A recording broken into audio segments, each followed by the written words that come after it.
Such is the success that Lincoln have had this season. These fans are actually queuing for tickets in another cup competition with a chance to get to Wembley. They've been allocated 9,000 for the game against Arsenal, with the club saying they probably could have sold that twice over. Just to put that into context, their Sincil Bank ground behind me can only hold just over 10,000, meaning the magic of the cup has really captured the imagination of the fans. A crowd of over 22,000 were in the Cardiff City Stadium on Thursday night to see Lyon record back-to-back trebles. Attention now turns to the men's final, where Juventus in this stadium behind me will be going for a treble of their own. Standing in their way, of course, are the defending champions, Real Madrid. So, spending over the course of January reached a 6-year high in the Premier League, with sides in England's top flight actually making a profit for the first time in the transfer window. Now, that was largely helped by the sale of players like Oscar from Chelsea to Chinese Super League club Shanghai SIPG for a fee of around $75 million. And of course, Watford's Odion Igalo, he made a similar move to Changchun Yatai on deadline day. Also making the trip to the Far East is, of course, Carlos Tevez. Shanghai Shenhua's new striker is now reportedly the world's highest paid player. Now, as we've heard, one of the highest profile departures from the Premier League was Dimitri Payet. He went back to Marseille for a second spell, but in terms of transfers between Premier League clubs, Morgan Schneiderlin tops the list. His unhappy time at Manchester United came to an end when Everton paid a fee of around $27.8 million. Now, another player probably pleased to be out of Old Trafford is Memphis Depay. The Dutch forward wasn't really in favour under Jose Mourinho, and he's now a Lyon player. Southampton's search for goals took them to Italy, and they brought in Manono Gabbiadini for a club record fee from Napoli. He scored 24 times in 76 games for the Italians during his nearly 3 seasons there.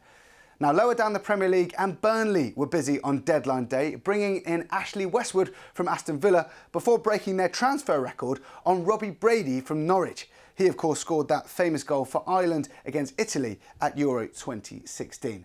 And finally, there's Mamadou Sakho, prominent for Liverpool during Jurgen Klopp's first season there, but sent home from their pre-season tour for disciplinary reasons, and he's not featured at all since.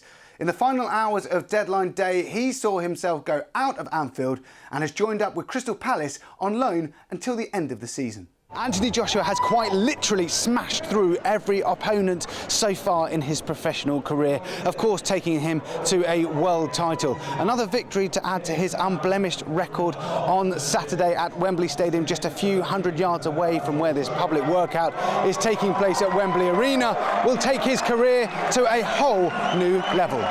OK, Adam, you're up. Well, not a bad effort to get going with. Let's see how the amateur goes. And a left footer, I might add. Perfect. What's the appeal really for anyone that wants to take it up? Well, I think the appeal is in the simplicity of the game. I mean, you know, it combines the two favourite sports of football and golf. Technically, it's easier than golf. And the great thing about the game is anybody can play it, you know. So without doing myself a disservice, it's quite simple to play. I'm just going to play it to the bottom level of the slope and then really chance my arm and try and make birdie from the bottom of the slope.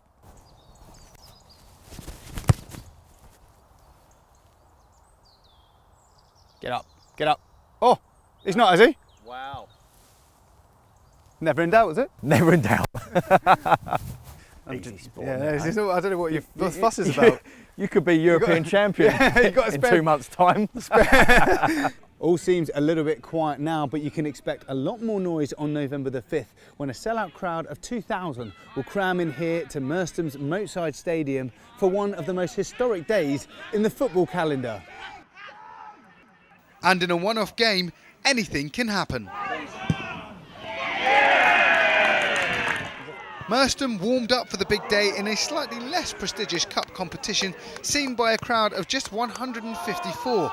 But those in attendance will have certainly left feeling happy with their team.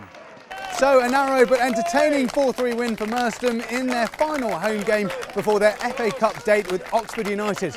And another performance like this will mean their historic run continues.